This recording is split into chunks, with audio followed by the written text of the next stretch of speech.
I think people confuse their intuition with emotional reactivity. Yeah. And so if I'm emotionally reactive about, maybe I'm really scared about something, like, oh, I don't want to present to the investors like that. That's a bad idea. I shouldn't do it. Nope, I'm getting a no. My intuition says no, right? and yet, what if I'm just scared, right? And so this is one of the most important things: is how do I separate emotional reactivity from intuitive intelligence? And literally, in neuroscience, they show different parts of our brain get lit up when we're having an emotionally reactive moment versus an intuitive moment. So there literally is science behind this that shows there's a different mechanism at play. And this is not easy to unpack, because once again, we don't ever talk about this stuff out loud. Our families probably never really encouraged this discussion in the same ways. So we're kind of, astronauts trying to navigate this territory, right? My ability to read the room is incredibly important for executive presence, for sales, for my ability to really stay ahead of any people issues on my team if I'm a manager. And so, or even if I'm giving a pitch to an investor pitch, and I want to read the room in real time, it's an incredibly valuable asset. Hello, everyone, and welcome back to my podcast, The Intuitive Leader. And today we're having with us Rick Snyder, an intuitive leader through and through. We're going to talk about the invisible edge, intuition, leadership, culture, and a lot more. By way of introduction, Rick holds a bachelor's degree in English and psychology and a master's degree in transpersonal counseling psychology. Apart from being an expert in human behavior, he also carries over 20 years of experience in business, among other running 4 companies of his own. Currently, Rick is the founder and CEO of The Invisible Edge, an international consulting firm that empowers high-performing leaders, teams, and cultures with clients ranging from the Fortune 500 companies to fast-growing startups. Apart from in the US, his staff is active in the UK, Italy, France, and Germany. During his years in business, he noticed that people have 2 conversations, the ones visible and audible, and the ones non-visible and non-audible, yet still very much present and real. He deep dived into this, and his research brought him to write a book about it called Decisive Intuition. His work with human behavior and intuition has led him to becoming a public speaker, and his work has also been featured on, among other, New York-based Stardust TV, a channel dedicated to making professional and educational documentaries. Rick is living mostly in sunny San Diego and once in a while in rainy London. He has also co-founded the podcast TradeTalk.live, and now he's here. Rick, happy to have you on. Maurice, thank you so much, and great to be here. So I introduced you as an intuitive leader through and through, which is really through. I've seen some of your work, and we've had our discussions earlier, and I find you an absolute natural. You're a natural teacher on the topics we're going to talk about today. Thank you. I am just very curious to get a definition out of the way. What, according to you, is intuition? Yeah, it's a great question. And I have a different definition than what you might classically find in a dictionary. I have a definition that's a little more actionable. And so how I define intuition is it's an embodied knowing that comes from listening to what wants to happen next. So why I say that is an embodied knowing. It's not just coming from my head. I have to actually tune into my full bodily wisdom. I could be getting information through any of my neural networks in my heart, my gut, throughout my body. And so it's including all of my intelligence. And through that, I usually get a really quick sense of something, or a snapshot, or some people get a sound or a visual or a felt sense. It's going to be different for different people. But that's, to me, the most amazing part, is to get curious about, how do I get information? What's my intuitive language? Really interesting. Embodied language and what's next. Mm-hmm. So why should leaders, CEOs care about that? Yeah, so this has been fun. We've been integrating intuitive intelligence into leaders and teams for a while now. Here's the 2 advantages it gives leaders. Number 1, it improves my ability to read the room.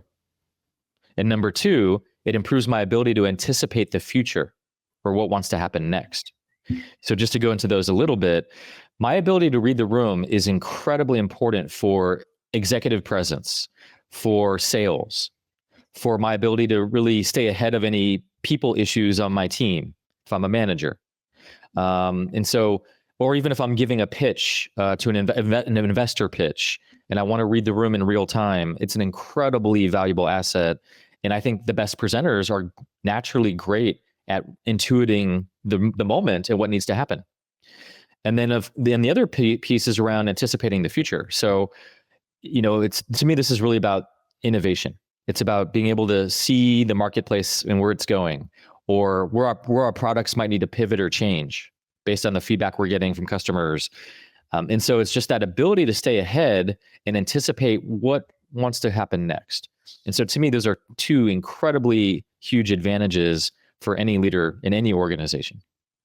Really. We're going to talk about that a little bit more later on, deep dive into that. I'm really curious about those aspects that you just mentioned. Mm-hmm. Just to go to your own company for a second. Mm-hmm. You're active in both the US and Europe. Mm-hmm. Why do your customers come to you? What are you guys helping them with? Yeah, so our tagline is, Invisible Edge. Our tagline is making the invisible visible. So I often find the things that hold back a company internally, especially, or sometimes with clients, are the conversations they're not having. It's the misalignments that nobody's speaking to. It's the things I'm afraid to say to my boss or to my colleagues. And that's what holds back a culture from its growth, acceleration, higher performance. And so we've really tuned into the people leader issues that most companies struggle with. They say that the three biggest stressors in a business are time, money, and people. And which one do you think is the most complicated? People. Humans. That's right. Us humans. And so the ability to learn how to navigate those sometimes complex relationships, and then learn how to actually inspire and drive my teams and get the most out of them and stretch them and challenge them and also support them. So to me, it's really the embodiment of growth. If I can find that right balance between support and challenge, to me, that's what we're looking for. And that's what a lot of clients, whether they're asking for that directly or not, that's really what they're wanting on some level. Yeah, so I'm actually reading between the lines here. You haven't said the word psychological safety, but it sort of jumps out here. Yes. Everything you've said is related to it, at least if I hear it correctly. Yeah, I mean, my definition of growth is support plus challenge. And so psychological safety is part of the support, right? It's like, if I don't feel supported by my manager or my team, if I don't feel like they have my back, I'm not going to take risks. I'm not going to throw my moonshot ideas out there in the room. Right. I'm going to color within the lines all the time. And I'll probably be, I'm not bringing my full self to work. Right. So that's a huge part. I love that idea that, safety actually allows risk. It allows me to extend and try new things and adventure out and make mistakes and fail and learn. Yeah. Right. And so I think it's a huge part of this work. And that's, I guess, where reading the room comes in as a manager, to see if people are, on enough levels of psychological safety and trust, or how do you work with that actively? Well, I'll give you an example. I'm thinking of a couple leaders I've worked with where they'll even say that they want feedback.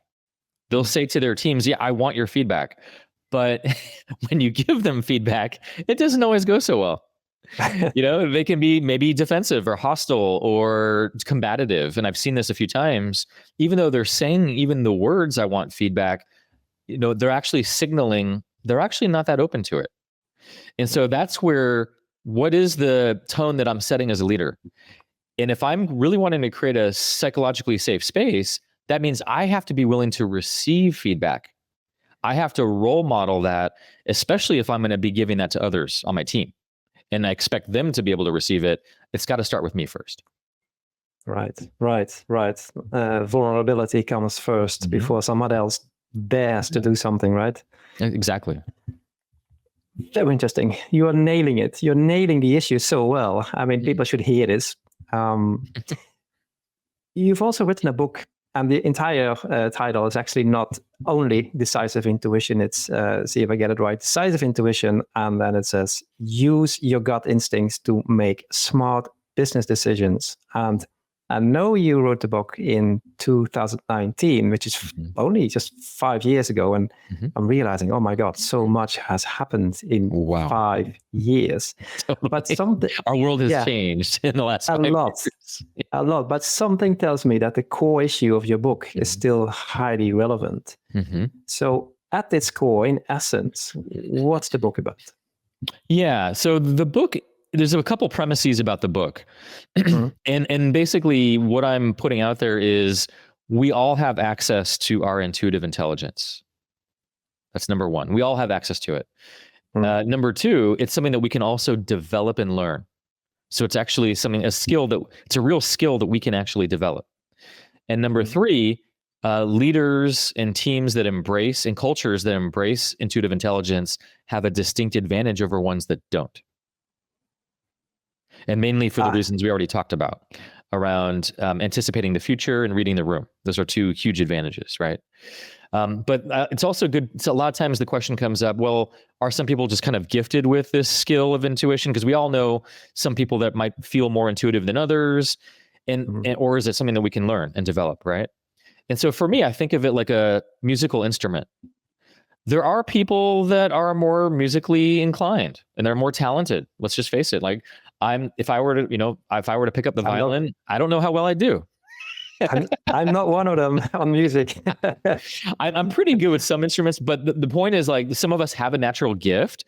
And then if I were to practice every day, if I were to practice the violin every day for an hour, you're going to see some improvement for sure. Right. And so both are true. There are some people that will get better through practice and some people that are just inherently gifted. And so there's a whole spectrum of people out there. Yeah. And attached to that, I've seen on your website, there are training courses, or there's the possibility to train up your intuitive skills, right? Yeah. And actually, if I can just get in there real quick about, that's actually that's the core of the book. So I gave you the 3 premises, but the real core of the book is, here are the 6 steps to develop your intuitive intelligence. So that's really the core, is what are those skills? How do you develop them? How do I get more receptive and slow down and separate from my inner critic so I can tune into the voice of my intuition? How do I get more connected to my body and my sensations? How do I ask a question and engage? And then finally, how do I take action on my intuitive intelligence? Because it can be one thing to get a hit about something, but then I don't have the conversation. Yeah. Right. So how often does that happen, where we have a sense about, hey, this career feels like it's coming to an end, or this relationship is ending, but I don't say anything. I don't do anything. So that's a huge area of, are we acting from our intuitive intelligence? Really fascinating. So actually make a step to act on it, to translate intuition into what is meaningful action. That's a whole discipline of its own. Yes. So I would want to ask you a deepening question on that. But before I do that, I'll ask you one other question, because I think we touched it, but it's still there. I mean, the name of your company, The Invisible Edge. And I believe I know the story behind it, but I'm a little bit curious about why did that name and the edge, that sound, it's fascinating. Yeah. Would you mind sharing that? Yeah. Sure. It actually, you know, what's funny is the name has changed for me over the 5 years. So my first relationship to the name Invisible Edge was more around, intuition and emotional intelligence, and these kind of things that I'm naturally gifted at reading out are invisible. It's not something that, doesn't show up on your spreadsheets in the same way, and it's not as tangible. But it's a real skill that you can sense in people, right? And it's a gift that innovators have, entrepreneurs have, great leaders have, et cetera. Great salespeople, great poker players, right? Because it literally trained me on how to listen to the invisible conversations that are happening all the time. And now think about our world right now. Think about all the politicians on your television or your different broadcasts or the media. And right away, we're getting better at telling whatever they're saying. And then what's the real story they're not talking about, or the real things that we're not talking about as a society. And so to me, this is such an amazing gift. And more people are opening up to the invisible conversations. And by the way, even with neuroscience, we all have what's called mirror neurons, where literally we can broadcast and feel I can pick up what you're feeling from anywhere from 3 to 15 feet physically. So that would be like a meter to 5 meters, 3 meters, 3 meters. I'm trying to do my quick math here. Roughly there, yeah. Something like that. So basically, I can pick up on, literally, we're broadcasting signals to each other all the time, almost like electromagnetic antennas. So even if your boss says, yeah, everything's okay, but you can feel like, okay, not everything's okay. We actually feel that. You can't fool us. Yeah. And so we're getting into a world where it's actually becoming more transparent and there's less ability to hide in those ways.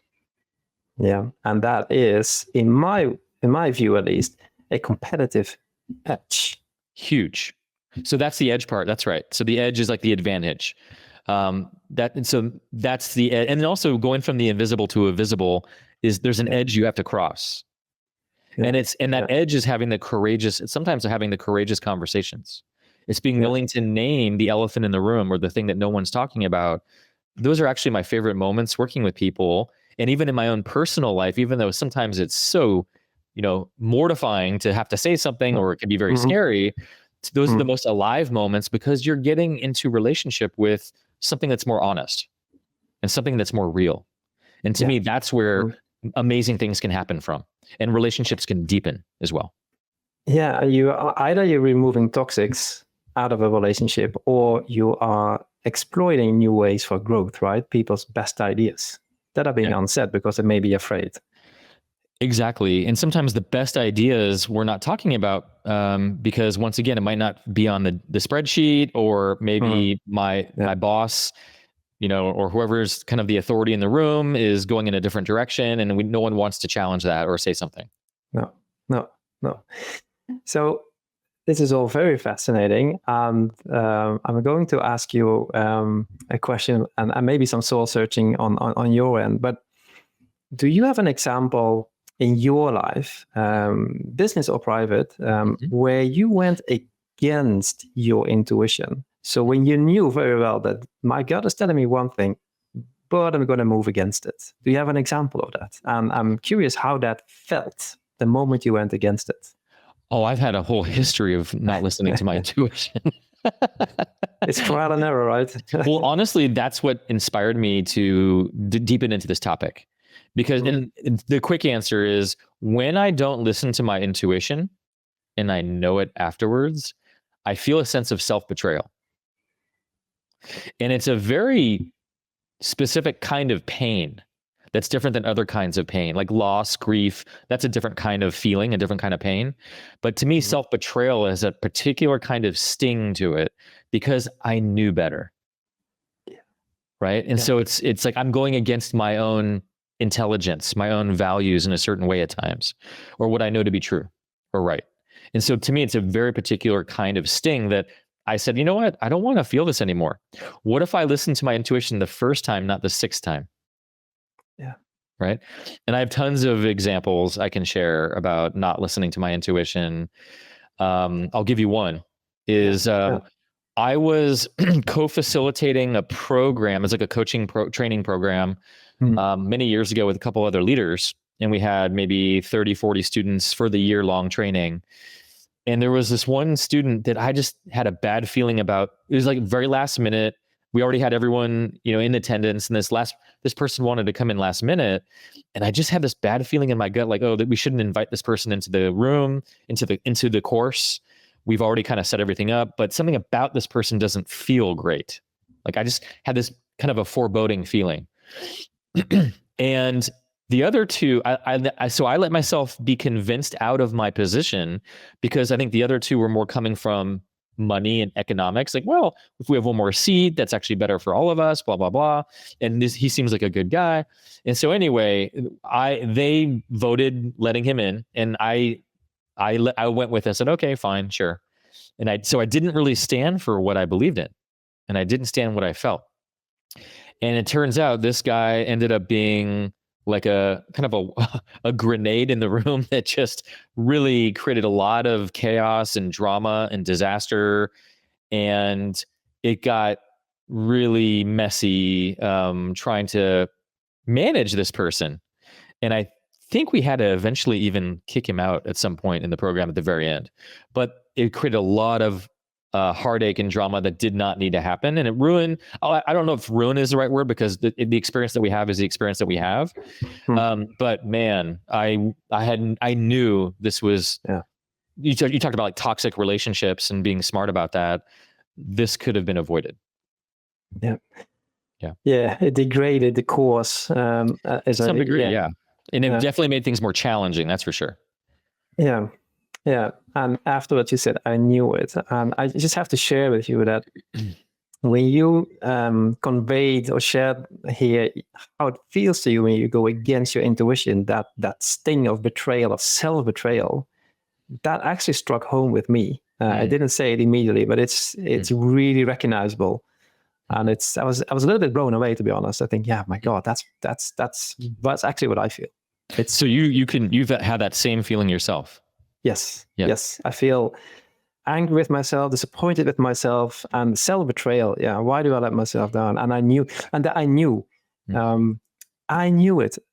That's something, that feeling, that I knew it feeling, I don't want to have anymore.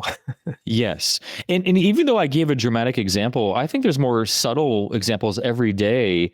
It could even be like, oh, once again, I might be staying in a career longer than I'm past the expiration date, and I'm still there. And then sometimes 5 months becomes 5 years. Oh yeah. Right. And so what are the conversations around me that I'm not really honoring? Especially between me and me. And then secondly, between me and you, or me and other, right? So to me, this is the most important relationship, is my reputation with myself. And am I living from that place? And it's not about being perfect. We're all going to make mistakes. It's not about that. That's how we learn, actually. And am I getting a little bit more brave at those messages that I'm getting? Because sometimes they're inconvenient. Sometimes it's not comfortable to have to say the things that are coming to me, or the directions I want to go, or the actions I want to take. So it takes a lot of courage, and this is not a comfortable path. Exactly. It's about, the way I see it, about self-trust, trusting your inner knowing, if you like. The challenge is, of course, to differentiate between being paralyzed by fear. That is, of course, the big challenge for many, I guess, to differentiate. I'd love to go deeper into that, because to me, that what you just said is probably the crux of why I think people don't trust their intuition. Is for this reason. I think people confuse their intuition with emotional reactivity. And so if I'm emotionally reactive about, maybe I'm really scared about something, like, oh, I don't want to present to the investors like that. That's a bad idea. I shouldn't do it. Nope, I'm getting a no. My intuition says no, right? and yet, what if I'm just scared, right? And so this is one of the most important things, is how do I separate emotional reactivity from intuitive intelligence? And literally in neuroscience, they showed different parts of our brain get lit up when we're having an emotionally reactive moment versus an intuitive moment. So there literally is science behind this that shows there's a different mechanism at play. And this is not easy to unpack, because once again, we don't ever talk about this stuff out loud. Our families probably never really encouraged this discussion in the same ways. So we're kind of, astronauts trying to navigate this territory, right? So if I can give the listener here 2 quick ways to kind of separate the two.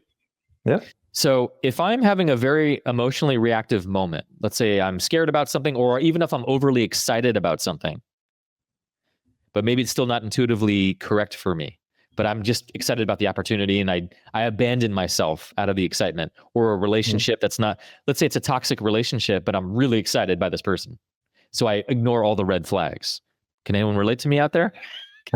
Probably more than once. I've been there. So basically, here's the two things. One is if I'm having an emotionally reactive moment, usually there's a lot of narrative and drama in my head. Like, oh, she could be the perfect one. Oh my God, the way she looked at me, da da da da. Like, I make all the stories up about this person, and there's a lot of narrative. And then number two, there's a strong emotional charge to something, right? A very strong emotional charge. Where a lot of times, if we have an intuition about something, it's usually a lot of times it's very clear. It can even often be very quiet. It's almost like a little bell that rings, but it's not this big dramatic volcano of emotion. It's just like, oh, this is the right career, or oh, this relationship feels like it's coming to an end. Now, I might have a lot of emotions about that later, but usually in the moment of intuition, it's often very clear and direct and matter of fact, I find. Great. Do you relate to that as well? Yes, I do. It's of course some intuitive signals are a little bit less strong, and some are a little bit less clear. But in general, it's crisp. It's to the point. It's not beating around the bush. And it's like you say, I didn't use those words myself, but yeah, it's not making up a drama, as you say. That's ego. So this plays a lot in the business world around hiring. So like a lot of times, like, oh, I don't like that candidate. They remind me of my brother. Da da da da. Like all of a sudden, there's all this narrative and all of this emotional reactivity about someone, versus like, oh, they just don't feel like they're the right fit for our team. And it's not a lot of drama, right? That's a big distinction. So when I'm coaching people, if they are reactive about something, what I try to do is get them in a more kind of stable place first emotionally, and then start tuning into their intuition from there. So I'd rather make my decisions not from an emotionally reactive place. Exactly. So that's part of the coaching is how do you make sure you're in a more stable place first, and then let's revisit that issue. Yeah, exactly. It's fascinating. Spot on. So I'm curious, do you see a difference in how Americans and Europeans, well, if there is such thing as Europeans, but anyway, how they approach intuition and how they utilize intuition? As an example, here in Sweden, you don't really talk about intuition, and the people that do definitely don't do it at work. But at the same time, I've interviewed dozens and dozens of Swedish leaders, even high-profile ones, and they for sure use the intuition. Mm-hmm. They're just not talking about it. Mm-hmm. So I'm just curious, how do you see a difference between Americans and Europeans in terms of using intuition or talking about it? I would say in many ways, not so much, because once again, like we work with a lot of leaders and teams across Europe and in the UK. And usually when I talk about these things, it's not a surprise. It's not a shocker. Like it's a lot of, like you say, a lot of people are already using this in many ways, especially entrepreneurs, especially innovators, inventors, scientists, actually a lot of scientists, because if you think about it, the first step of the scientific method is an intuition. It's like, oh, I have a hunch about something. I have a hypothesis. I think, what if we tried electricity this way? That's coming from somewhere, right? That's the hunch. That's the intuition of a different way to do something. It's baked into the scientific method. So people who really do science actually understand that.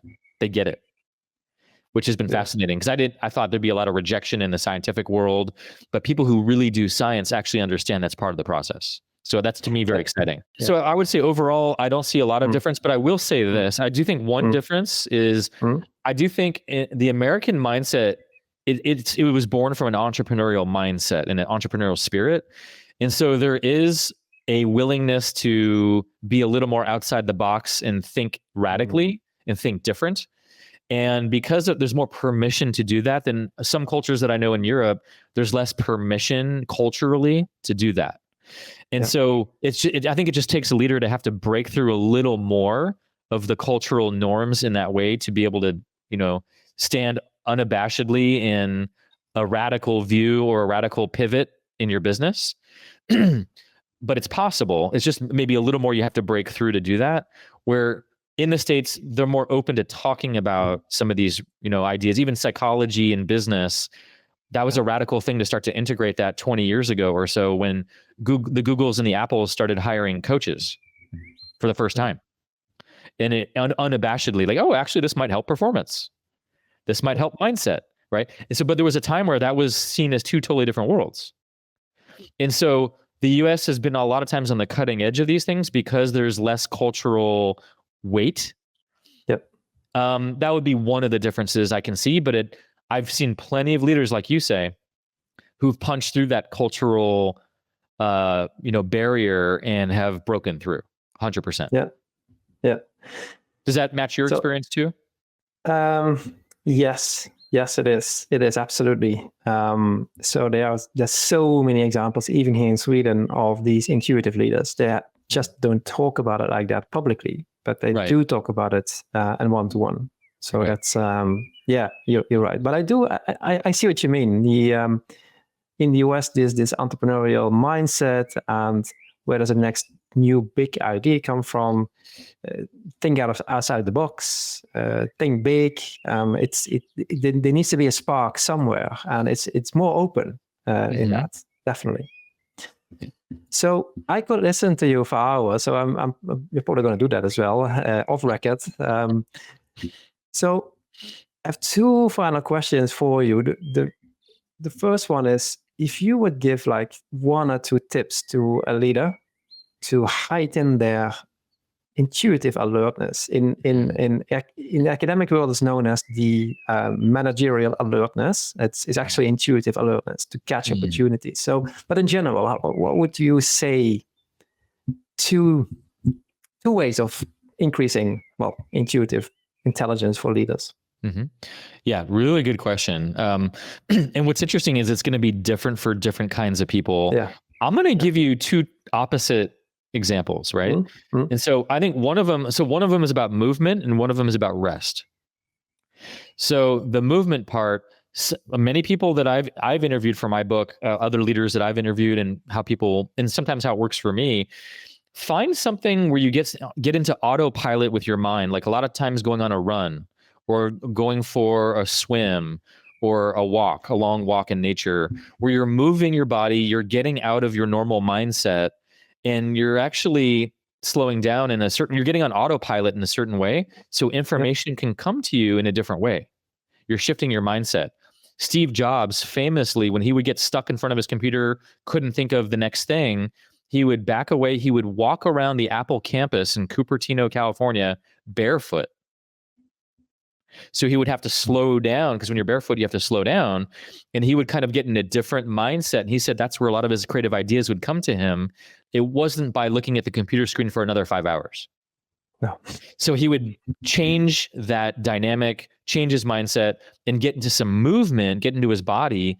And then sometimes information would find him. His intuition would find him. So that's one way, is movement. And so find if there's a exercise or a practice for you that gets you into a different frame of mind, where you might get great ideas, right? Another one. This one works for me, by the way. The movement. Take a walk or take a swim. Yeah. I have one executive who he would just drive down this country road and just drive and not even think about where he's going. And then he would get these great ideas for his business because his mind was somehow on autopilot. You know, like when you're on a road trip, you're just kind of going and you kind of get in a different zone. So that's how he did it. So the other opposite is rest. And so this is like classically like people who meditate or they downshift from their stressful day. Sometimes going to like a steam room or a sauna, even a cold plunge sometimes, where you just kind of relax into a different space and you're resting. Literally sometimes, a light walk or, laying down for a moment. So it's a way that you can literally slow down to then go fast, to slow down to get into the information you need to get so that intuition can finally find you. So those are two classic ways I have seen a lot of people get more receptive to the information that's around them. Yeah. I guess it's a matter of discipline then, right? Mm-hmm. To actually do it. That's right. In a stressy day. So, Rick, this has been such an interesting conversation, and I have one question left for you. So, when we hang up or when we leave this room and our viewers tune out and go back, how do you want them to remember you? If there was one takeaway, one thing that you would want them to remember from Rick Snyder today, what would you say? I would say get more curious about those invisible conversations around you. So how can you continue to get more curious about, the different things that you see or feel that might not always be congruent? I think of it like the scratch on the record of a DJ, like this, like what was that? Right? It's like those moments that get your attention. How do you start paying attention to the moments that get your attention? So how do you slow down and really like, oh, what was that? That's interesting. Why did that happen? Why are they saying this, but I'm feeling this? Right? And so the more I can get curious, that's going to be the superpower that I start to build. It all comes from curiosity. And so to me, that's the thing that allows the invisible to become more visible. Right. And then you get the edge. And to me, once it's visible, now we can get into relationship with it. Now we can actually deal with something and actually get closer and more connected as a result. So to me, that's the outcome that happens when we can name those elephants in the room between us. Fantastic, Rick. So if people want to reach out to you, whatever you're going to say now, the links are in this episode, but where can people find you? Where would you want them to go? Yeah, you can go to our website at Invisible Edge. So it's invisible-edgellc.com. My book's Decisive Intuition. You can find that on Amazon or a lot of the different bookstores out there online. And then finally, my LinkedIn is Rick Snyder. So you can find me there as well. Yep. All right. Rick, thank you for being on my show today. It's been a true privilege and an honor, and I appreciate your passion and genuine hunger and interest in this topic. So thank you for getting this out there in the ways that you do. I very much appreciate that too. Thank you, Rick. And to be continued. To be continued. Thank you, Rick, for being such a fantastic guest. And to everybody else, if you feel you want to interact with us, feel free to do so. We have a free The Intuitive Leader community where you'll be invited to interactive live sessions with myself and other like-minded professionals where you can ask questions, comment, or share your stories. Go to intuitiveleader.net/podcast. The link is even in this text below. And don't forget to subscribe to this channel as well. Thank you for watching, thank you for listening, and see you back soon. Take care. Thank you.